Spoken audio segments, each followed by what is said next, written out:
Geography वाले आ गए हो। क्या हाल चाल है सभी के। मैं अभिषेक पांडे स्वागत करता हूं आपका इस बहुत ही बेहतरीन से सेशन में, जो कि आप देख रहे हैं नेक्स्ट टॉपर ह्यूमैनिटीज पर, और यहां हम देश का भविष्य बनाते हैं।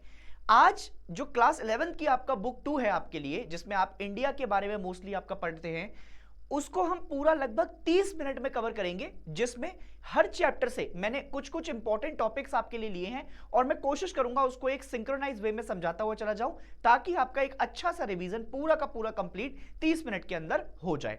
तो चलिए शुरू करते हैं। देखो, सबसे पहले आपका जब चैप्टर 1 की तरफ तुम जाते हो तो उसमें इंडिया एंड इट्स लोकेशन के बारे में आपका बातचीत की गई है।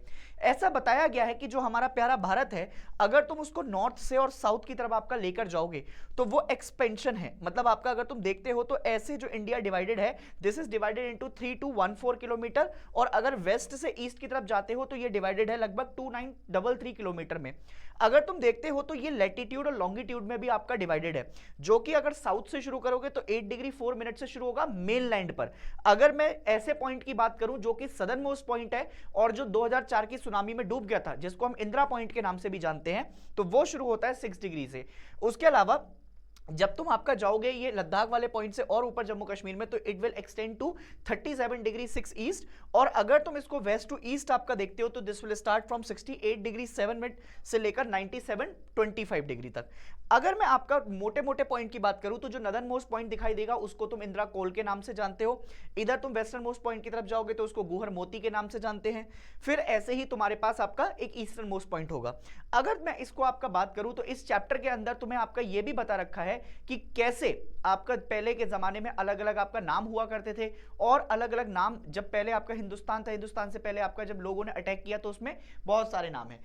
फिर उसके अलावा आपका इंडिया एंड इट्स नेबर के बारे में बता रखा है। अगर तुम देखते हो तो यहां पर तुम्हारे पास सबसे पहले एक अफगानिस्तान है जो कि नेबरिंग स्टेट शेयर करती है, फिर उसके अलावा चाइना है, फिर उसके अलावा नेपाल है, भूटान है, म्यांमार है। इधर से आओगे तो आपका बांग्लादेश है जो कि सबसे लॉन्गेस्ट बाउंड्री भी है हमारी आपका किसी स्टेट के साथ, या फिर किसी कंट्री के साथ भी कह सकते हो। अब स्टेट क्यों बोला सर? इंटरनेशनल टर्म में जब हम किसी कंट्री को डिनोट करते हैं तो उसे स्टेट कहकर डिनोट करते हैं।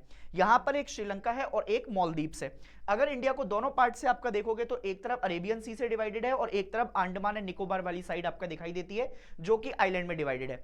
अगर मैं लगभग आपका बेसिकली टाइम डिफरेंस की बात करूं तो टाइम डिफरेंस में अरुणाचल प्रदेश और बेस्ट इधर गुजरात की तरफ आपका अगर देखोगे तो लगभग 2 घंटे का टाइम डिफरेंस है। उसके पीछे भी आपका बहुत सारे रीजंस आपको दिखाई देते हैं।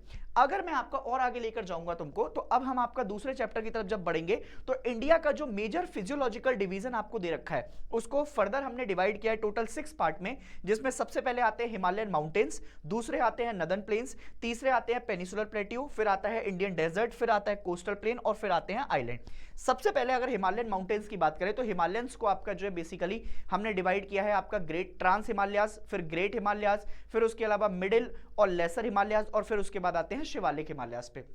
इन्हीं में कई सारी आपको रेंजेस भी दिखाई देती हैं, जैसे काराकोरम रेंजेस हैं, लद्दाख रेंजेस हैं, फिर उसके अलावा जास्कर रेंजेस हैं, फिर पीर पंजाल रेंजेस हैं, फिर धौलाधार रेंजेस हैं। तो ये रेंजेस आपका डिवाइड कर रखी है हिमालयाज के पार्ट में। अगर तुम जाते हो कहां पर, ये नॉर्थ ईस्ट वाली साइड में, तो नॉर्थ ईस्ट वाली साइड को हम पूर्वांचल हिमालयाज कहकर भी डिनोट करते हैं। अगर मैं कुछ आपका प्रोमिनेंट पीक्स की बात करूं जो कि इस चैप्टर में आपका तुमको समझाई हुई है, तो सबसे पहले माउंट एवरेस्ट, जिसको सागर माथा के नाम से भी जानते हैं नेपाल के अंदर, ये 8848 मीटर है। इसकी हाइट अभी बढ़ चुकी है, 50 मीटर जा चुकी है, क्योंकि हमारा हिमालय लगातार राइज करता हुआ जा रहा है। एंड ये सबसे बड़ी और सबसे हाईएस्ट पीक है कहां पर? पूरे वर्ल्ड के अंदर। कंचनजंगा जो कि इंडिया में दिखाई देती है, अब इसका भी आपका डिस्प्यूटेड रीजन है, वैसे तो ये सिक्किम वाले पार्ट में है। फिर मकालू आती है जो कि अगेन आपका नेपाल में दिखाई देगी, धौलागिरी जो कि नेपाल में है, नंगा पर्वत जो कि आपका इंडिया में आती है। इसके अलावा अन्नपूर्णा देखोगे तो अन्नपूर्णा नेपाल में चली जाती है, नंदा देवी जो कि उत्तराखंड में है, अगेन आपका इंडिया के अंदर है, कामेट अगेन आपका इंडिया के अंदर दिखाई देती है, और कहां पर दिखाई देगी? उत्तराखंड के अंदर ही। नामचा बारवा वाली साइड जाओगे तो ये आपको अरुणाचल प्रदेश में दिखाई देगा, इंडिया वाली साइड है, और फिर गुरला मधाता ये नेपाल में आपका अगेन तुमको दिखाई देती है। अब इस चैप्टर से सबसे इंपॉर्टेंट क्वेश्चन बनता है व्हाट इज बरचान। तो बरचान आपका बेसिकली क्रेसेंट शेप्ड ड्यून्स होते हैं जो कि बहुत ही लार्ज एरिया को आपका कवर करते हैं, and which becomes more prominent near the Indo Pakistan border. जैसे अगर आप कभी जैसलमेर वाली साइड जाओगे तो वहां पर आपको प्रोमिनेंट तरीके से दिखाई दे जाएंगे। अगर मैं और आगे बढ़ूंगा तो अब आपका हम आते हैं ड्रेनेज सिस्टम वाले चैप्टर पर। अगर मैं ड्रेनेज सिस्टम की आपका बात करता हूं तो जो ड्रेनेज है ये डिस्क्राइब करती है आपका रिवर सिस्टम को एक फिजिकल मैप के अंदर। अगर मैं बात करूं तो प्रॉपर आपका जितने इलाके में आपका अपना नदी पानी देती हुई जा रही है वो उसका कैचमेंट एरिया हो जाता है। और drainage system in India are mainly control by the broad features. इसमें आपका दो तरीके से रिवर को डिस्ट्रीब्यूट किया गया है, एक है हमारे पास हिमालयन रिवर सिस्टम और एक है हमारे पास पेनिसुलर रिवर सिस्टम। अगर हम हिमालयन रिवर सिस्टम की आपका बात करें तो इसका जो मेन सोर्स रहता है वो ज्यादातर आपका ग्लेशियर्स के ऊपर डिपेंड करता है, बट ग्लेशियर के साथ साथ आपका इसमें मॉनसून भी अटैच्ड रहेगा। अगर मैं ग्लेशियर की बात करूं तो इसमें जो हिमालयन रिवर सिस्टम में हम मेजर 3 रिवर पढ़ेंगे, वो एक है इंडस, दूसरी है गंगा और तीसरी है ब्रह्मपुत्र। इन तीनों को हमने आपका बहुत अच्छे से आपका कवर किया है। अगर आपका रिवर ट्रिब्यूटरीज को देखोगे तो ट्रिब्यूटरीज आपका जो है बेसिकली इसकी अलग अलग होती हैं। जैसे अगर कोई एक बड़ी रिवर है और उस बड़ी रिवर को कोई छोटी छोटी रिवर आकर आपका कहीं पर कनेक्ट करें तो उसे हम कहते हैं ट्रिब्यूटरी। और अगर उसी से कोई छोटी सी रिवर आपका डिस्कनेक्ट हो जाए या डिस्ट्रीब्यूट हो जाए तो उसे हम कह देते हैं डिस्ट्रीब्यूटरी। अगर तुम देखोगे तो किसी भी रिवर का आपका बेसिकली अलग अलग सोर्स होता है। जैसे अगर रिवर जब आपका आती है और उसका फ्लो जाता है तो उसको हम कहते हैं मिएंडरिंग ऑफ रिवर। अब जब ये मिएंडरिंग कर रही होती है और उसी मिएंडरिंग से जब रिवर का एक पार्ट आपका डिस्कनेक्ट हो जाता है और रिवर अपने चैनल को आपका अलग कर देती है तो उसी से एक ऑक्सबो लेक का निर्माण होता है। और इसका सबसे बढ़िया एग्जांपल आप देख सकते हैं ऑक्सबो लेक का बिहार के अंदर, जिसमें कवर लेक आपका रहेगी। उसके अलावा अगर आप देखोगे तो जहां पर रिवर जाकर आपका ड्रेन करेगी उसको माउथ ऑफ द रिवर के नाम से भी जानते हैं और वहां पर मोस्टली डेल्टास का फॉर्मेशन होता है। जैसे अगर तुम आपका देखोगे तो गंगा, जिसको हम बांग्लादेश में पद्मा के नाम से भी जानते हैं, और ब्रह्मपुत्र, जिसको हम आपका जमुना के नाम से जानते हैं, जब ये दोनों मिलती हैं तो एक मेघना रिवर बनती है। और मेघना रिवर के ऊपर दुनिया का सबसे बड़ा डेल्टा तुम्हें दिखाई देगा जिसको हम सुंदरबन डेल्टा के नाम से भी जानते हैं। अगर और आगे बढ़ेंगे तो इंडस रिवर की अगर मैं बात करूं तो इंडस रिवर आपका राइज करती है तिब्बत में नियर लेक मानसरोवर, और मानसरोवर के साथ साथ आपका बेसिकली इसका डिस्ट्रीब्यूशन जाएगा। इसकी बहुत सारी आपका ट्रिब्यूटरीज हैं, जैसे श्योक हो गई, ह्युंजा हो गई, ये सारी ट्रिब्यूटरीज आपका तुमको इसमें दिखाई देने वाली हैं। फिर अगर इंडस को आपका फ्लो देखेंगे तो ये बलिस्तान गिलगिस्तान वाली इलाके में भी देखेंगी।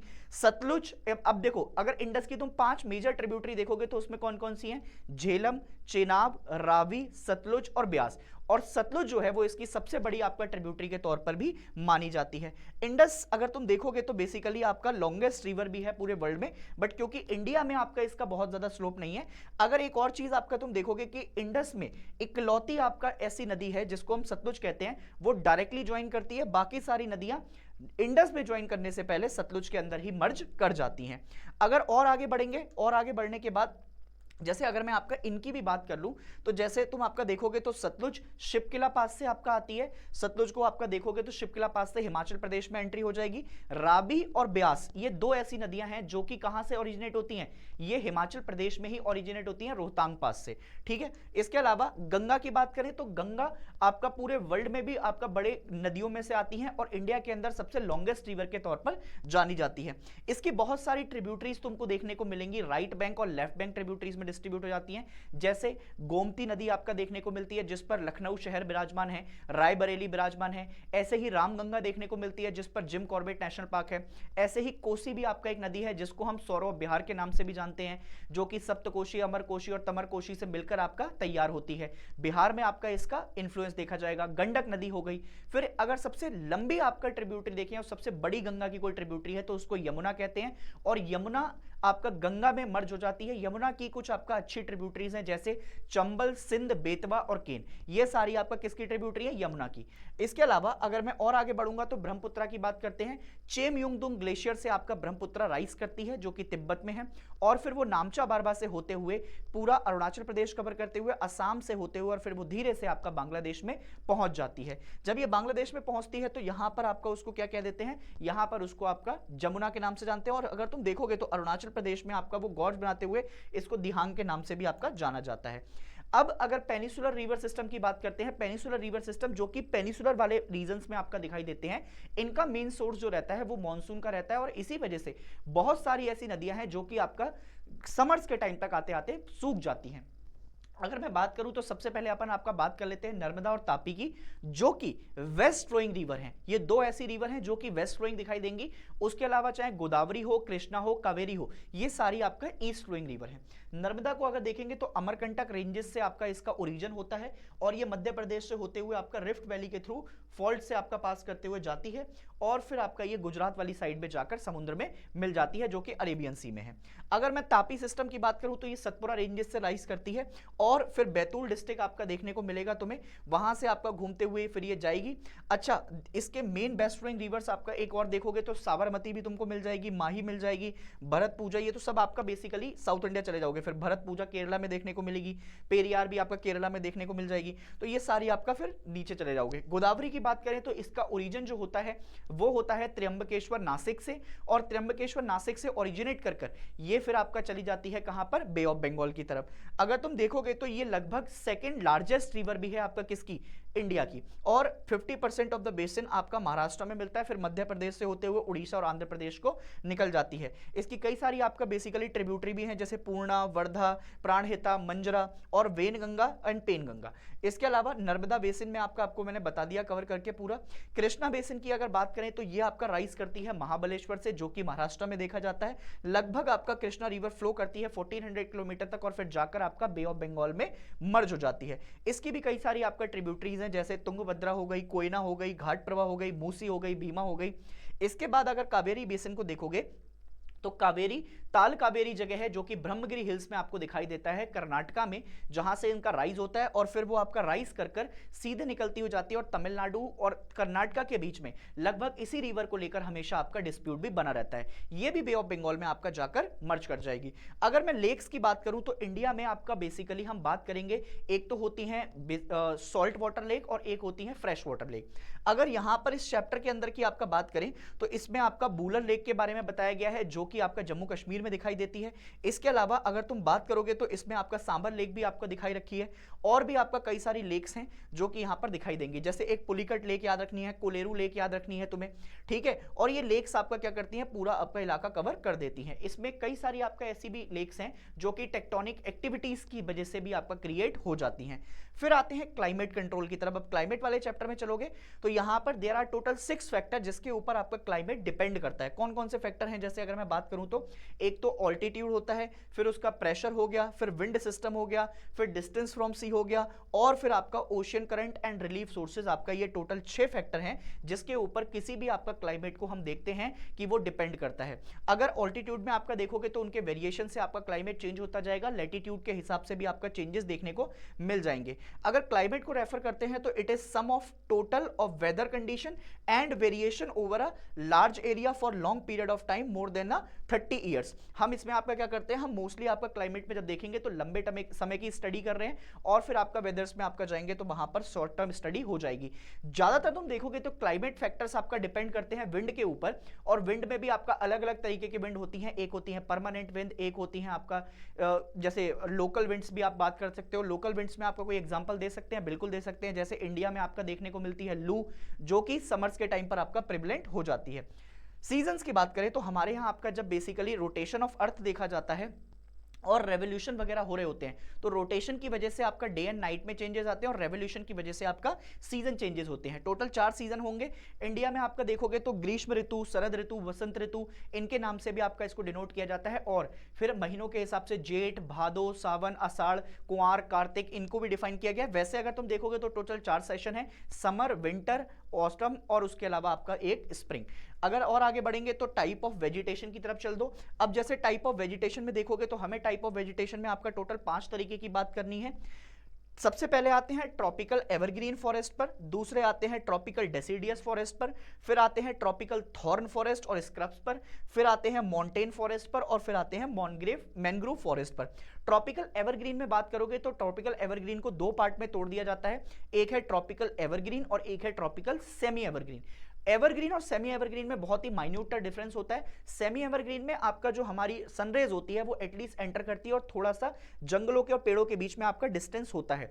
बट जब आपका हम बात करते हैं ट्रॉपिकल एवरग्रीन की, तो उसमें इतनी आपका ऊंचाई पर पेड़ मिलते हैं और वो सब एक के ऊपर एक होते हैं। जैसे हम बात कर सकते हैं आपका किसकी, अमेजोन की। अमेजोन के जो जंगल हैं उनमें आपका जो सनरेज है वो नीचे तक नहीं पहुंच पाती, इसीलिए वहां पर बहुत सारे क्रिएचर्स भी दिखाई देते हैं और वो वाइल्ड फॉरेस्ट को डिनोट करते हैं। हमारे यहाँ मोस्टली आपका वेस्टर्न घाट में या फिर हिमालयन रीजन्स में भी आपका ऐसा देखने को मिल जाता है। अगर ट्रॉपिकल डेसिडियस की बात करेंगे तो यहां पर थोड़ा सा आपका बेसिकली जो वेजिटेशन है वो और कम हो जाएगी। थॉर्नी फॉरेस्ट मतलब जब तुम जाओगे तो झाड़ियां, कटीले क्षेत्र आपका दिखाई देंगे। इसमें तुम्हें एरिड रीजन और सेमी एरिड रीजन आपका दिखाई दे सकते हैं। माउंटेन जो शब्द है ये माउंटेन से आया है, क्योंकि माउंटेन्स में और माउंटेन फॉरेस्ट का आपका संबंध है। मैनग्रोव जो है ये तुम्हें आपका कहां पर दिखाई देंगे, जहां पर डेल्टास वगैरह की आपका बात हो रही होती है, या जैसे सुंदरबन वगैरह वाली साइड आपका ये तुमको दिखाई दे जाएंगे। इसके बाद अगर मैं टाइप ऑफ वेजिटेशन की आपका बात करता हूं, तो टाइप ऑफ वेजिटेशन को आपका यहां पर डिनोट भी किया गया है और प्रॉपर मैपिंग के हिसाब से आपका समझाया गया है। अब देखो, जैसे अगर मैं बात करूं तो आपका tropical evergreen forest Andaman Nicobar, Lakshadweep वाले पार्ट में, असम, तमिलनाडु कोस्ट, और यहां पर जो रेनफॉल है वो 200 सेंटीमीटर से आपका ज्यादा दिखाई देगी। डेसिडियस में बात करें तो आपका बेसिकली 70 से 200 सेंटीमीटर के बीच की आपका बात करेंगे। झारखंड, वेस्ट बंगाल वाला इलाका, और या फिर वेस्ट उड़ीसा, छत्तीसगढ़ वाले रीजन्स आपका दिखाई दे जाएंगे। थॉर्नी फॉरेस्ट में आपका तुम समझ पा रहे हो, कैक्टस को याद कर सकते हो, ये दिखाई देंगे। Less than 70 centimetre of rainfall आपका यहां पर हो जाएगी। माउंटेन में आपका 2000 मीटर से ऊपर वाली हाइट पर आपको दिखाई देंगे। और अगर मैनग्रोव पर आओगे तो ये टाइडल फॉरेस्ट के नाम से भी आपका दिखाई दे जाते हैं। अब कई सारे आपका तुम्हारी किताब के अंदर मेडिसिनल प्लांट के बारे में भी बात की गई है, जैसे सर्पगंधा, जामुन, अर्जुन, बबूल, नीम, तुलसी और कचनार। ये ज्यादातर आपका मेडिसिन में इस्तेमाल होते हैं, तो इनको भी आपने आयुर्वेदा के साथ कनेक्ट किया हुआ है। और जैसे अब इस सर्पगंधा की बात करें तो ये मोस्टली आपका ब्लड प्रेशर को ट्रीट करने के लिए काम आता है। अगर मैं बात करूं तो आपका हमारी किताब के अंदर 18 बायोस्फीयर रिजर्व की भी बात कर रखी है, जिसमें सबसे पहले सुंदरवन आता है, फिर गल्फ ऑफ मन्नार है, फिर नीलगिरी है, फिर नंदा देवी है, उत्तराखंड में दिखाई देता है। नीलगिरी देखोगे तो आपका बेसिकली साउथ इंडिया में कनेक्ट हो जाएगा, जहां पर ईस्टर्न घाट और वेस्टर्न घाट कनेक्ट होते हैं। गल्फ ऑफ मन्नार जहां पर इंडिया और श्रीलंका के बीच का आपका रीजन है, वहां पर एक गल्फ दिखाई देती है। सुंदरबन वेस्ट बंगाल वाली साइड दिखाई देगा। नौकरेक चले जाओगे, इसके अलावा ग्रेट निकोबार, मानस, ये जो कि असम में दिखाई देगा।